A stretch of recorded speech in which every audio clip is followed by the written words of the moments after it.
Okay, nakuha na natin yung helmet. 76. 76 ang ating puhunan ngayon. Yaka-yaka pa yan. Pakalapit ng ano eh. Pakalapit ng Marikina. Andiyan na Marikina.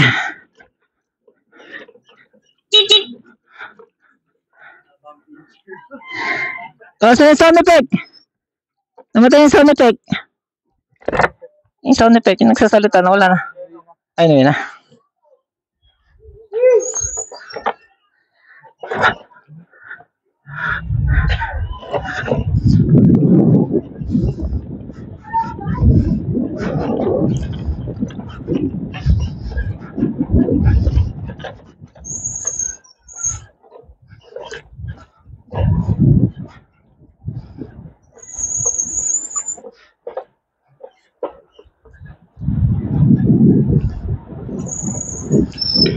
So, from here, sunduin si teacher. Sunduin. Kikita kami ni teacher. Punta ng Marikina. Punta ng Marikina para may malengke. Kaya gano'n na lang ako kakaingat mag-drive nito. Kasi alam ko na madulas ang gulong nito. Okay, gets nyo na. Sa bike ba, maingat din ako. Sa bike din pala, maingat din ako kahit pababa. Maingat talaga mag-drive. Kaya umabot ako ganito edad. Maingat ako sa katawan. Nag-gym ako, nag-exercise ako. Hindi ako uminom ng soft drinks. Alaloy ako sa asukal, sa sugar, ganyan. Maingat ako sa lahat ng bagay. Asawa ko, isa lang. Maingat ako dahil pag marami kang problema, babae problema yun eh. Pag nagdagdag ka ng may asawa ka na, tapos may iba ka pa, dalawa na problema mo, di ba? Isa pa lang, problema na eh. So, isa lang problemahin mo. Tapos, isa lang ang problema. Yung isa na yan, ako. Kita mo basahin nyo na lang sa Google, Imelda at si Marcos. Si Marcos, halos buong mundo makamkam niya na sa kayamanan.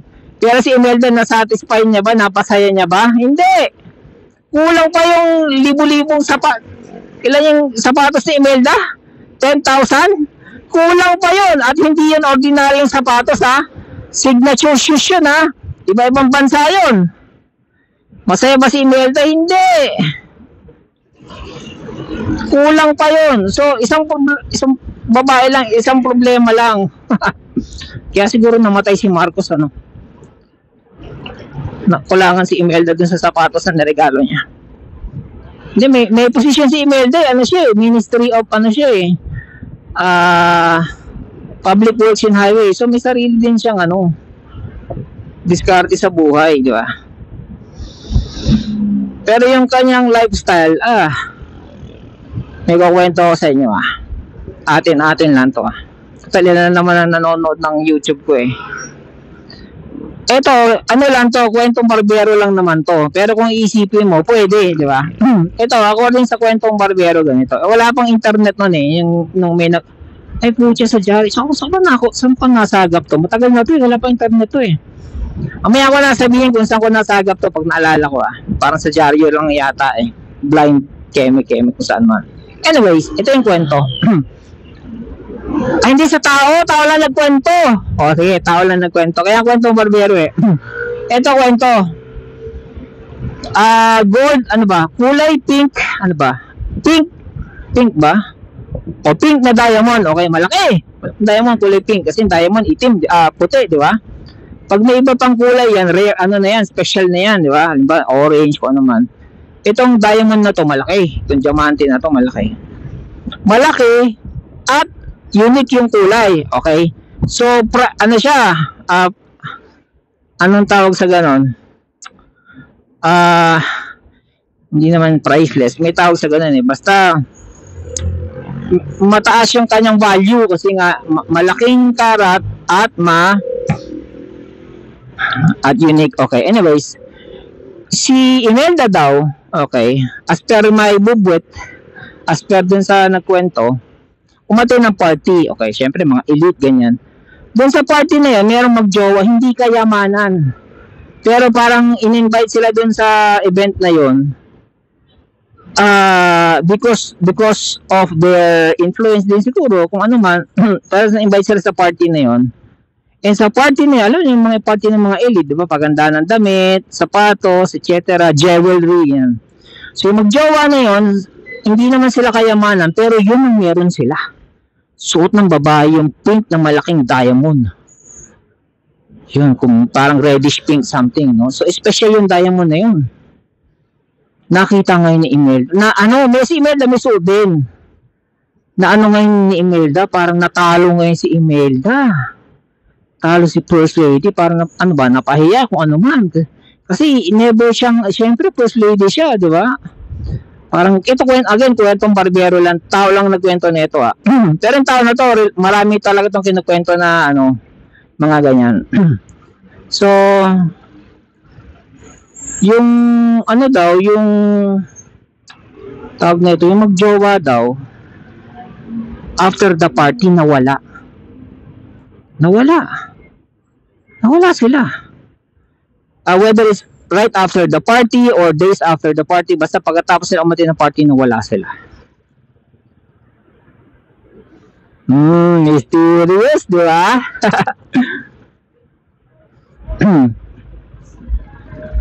And then, may pumutok na lang na chismis yung diamond na yun, nabili daw ni o nasa kamay na ni First Lady.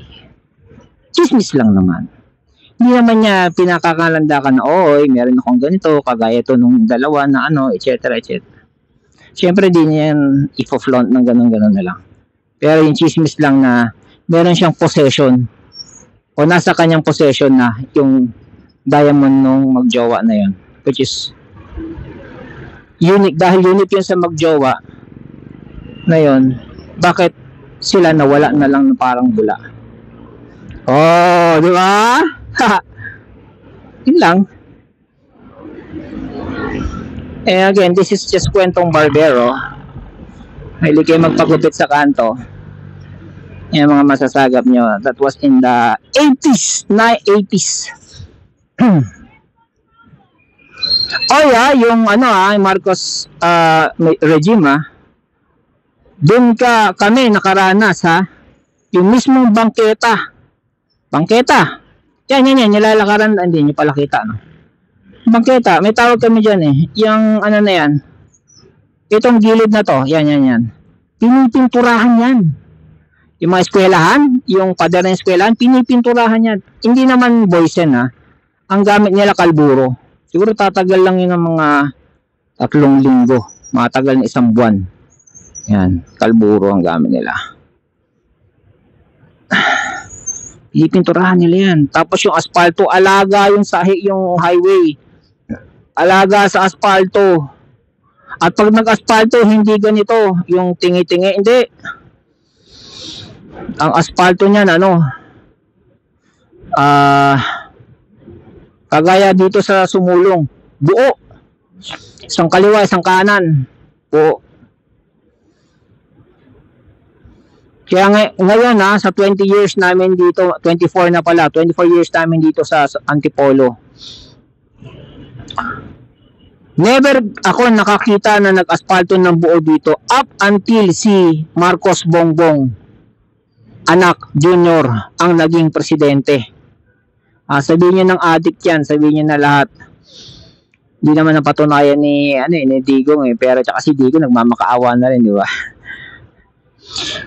Isa na lang kung ordinaryong mamamaya maawa na kayo sa akin, huwag niyo kayo papatay. Joke lang yung sinabi kong addict si Marcos. Yan ang mga project ni Marcos. Kahit nagkanda utang-utang ng Pilipinas. Kita niyo yung pato? Buhay pang uta. Kahit nagkanda utang-utang na, lapit tayo. Kahit nagkanda utang-utang na Pilipinas, meron ka pa rin makikita. At ang makikita mo, mapapakinabangan mo. Kasi after Marcos, sino ba? Si Cory?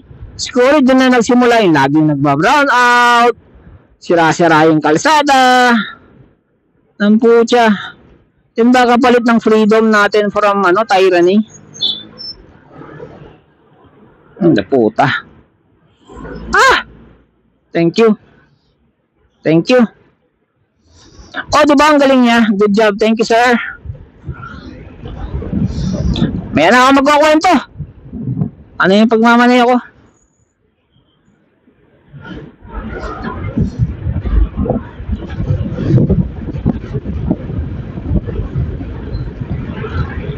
Gumagalaw ako.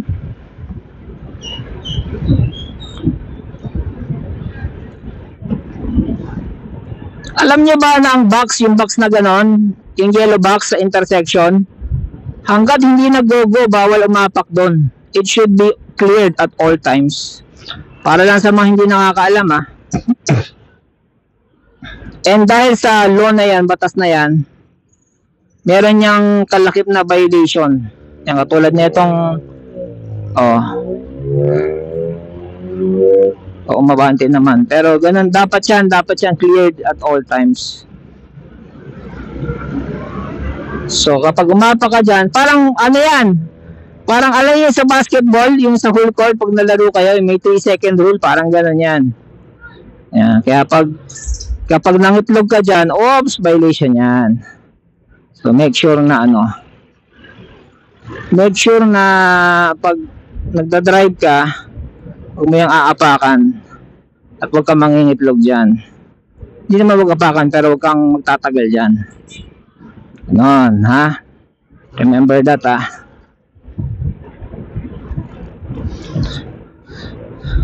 Especially yung mga e-bikers. Dahil kayo ang mga tina-target ni Satanas, Visor. Hindi ko na yata nakikita sa FYP ko yung Visor. Makumbinlak na ako ni Visor, ah.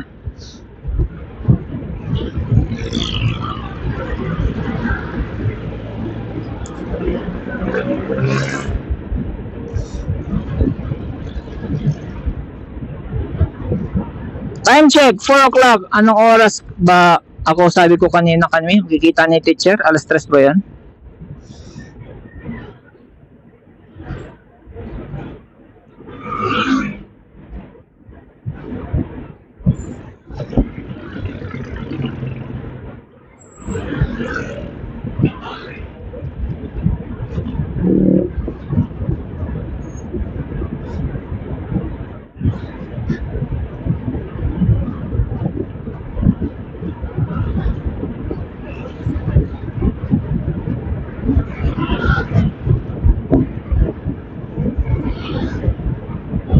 May tawagan na natin. Hindi, paparada na pala ako. Parada na ako. Para pagkita ko kay teacher, lalakad na lang kami. Okay lang yun. Magbuhat. Tadaling ko yung guantes ko para pag nagbuhat ako ng sako, mabigat. Hindi ako papaltusin. Actually, kalyado na yung ano ko eh. Yung daliri ko sa kababaras. Medyo nagbabaras ako ngayon eh.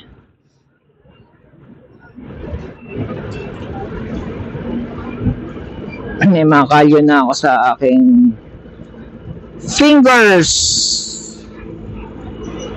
Malakas makakalyo talaga yung baras. At hindi ako nagbabaras ng hindi ako nagbabaras ng bare hands, nagbabaras ako ng may leather gloves.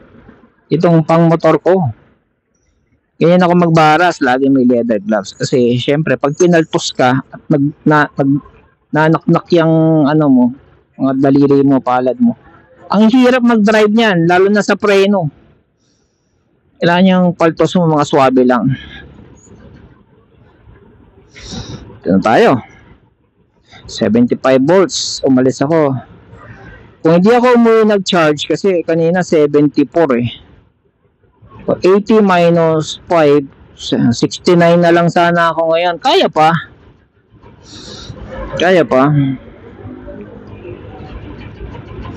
Ilang kilometers lang naman itong Marikina. 7, Marikina na ako. Kaya, the whole day na lakad. Yung kakwentuhan ko talaga kanina na taga Marikina. Taga Marikina. Na taga, ang tawag nun? Move It. Move It, taga Move It. Ang motor niya kasi ano, tawag sa motor niya, Honda NMAX. May stigma NMAX sa Quezon, di ba? Dahil sa ginawa nila, ano, nila bugok. Yung akalain naka NMAX siya. Hindi ko na nga tinanong kung anong motor niya. Tinanong ng ano, yung tindera, yung nagsiserve sa amin ng ano, pagkain. Alam mo ko tuloy NMAX siya.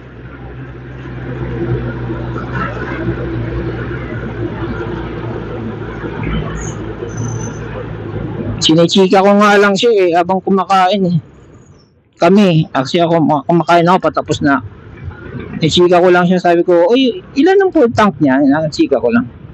7 liters. Sabi ko, okay.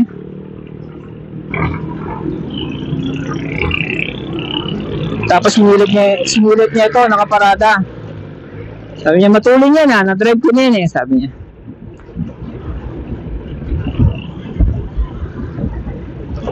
Plus 5, 69. O, di sana 69 ako ngayon.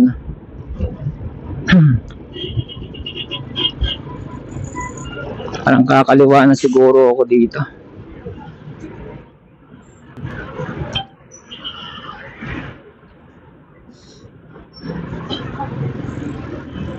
Naalala ko dati, yung ganyang bike na yan, ang tawag dyan, yung road bike, di ba?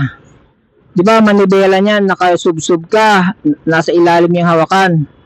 May gumagawa niyan dati, yung manibela, pinipihit, nasa taas yung hawakan. So, baliktad na, no? Medyo, instead na subsub yung driver, nakaano na yung driver, nagdadrive, nagbabike, medyo nakapatayo na, okay. Tapos ngayon, yung manibela ng sa gitna, pinapatungan nila ng mga dyaryo. Nagtitinda siya ng dyaryo nung nakabike.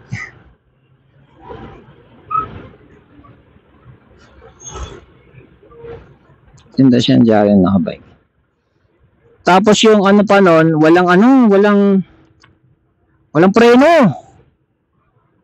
Yung ano niya, ang tawag namin doon, rekta. Yung bike niya, rekta.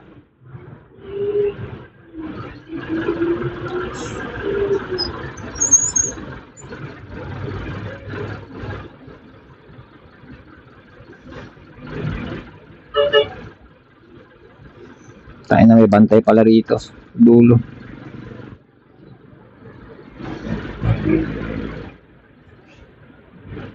Ito nga, tricycle Oh.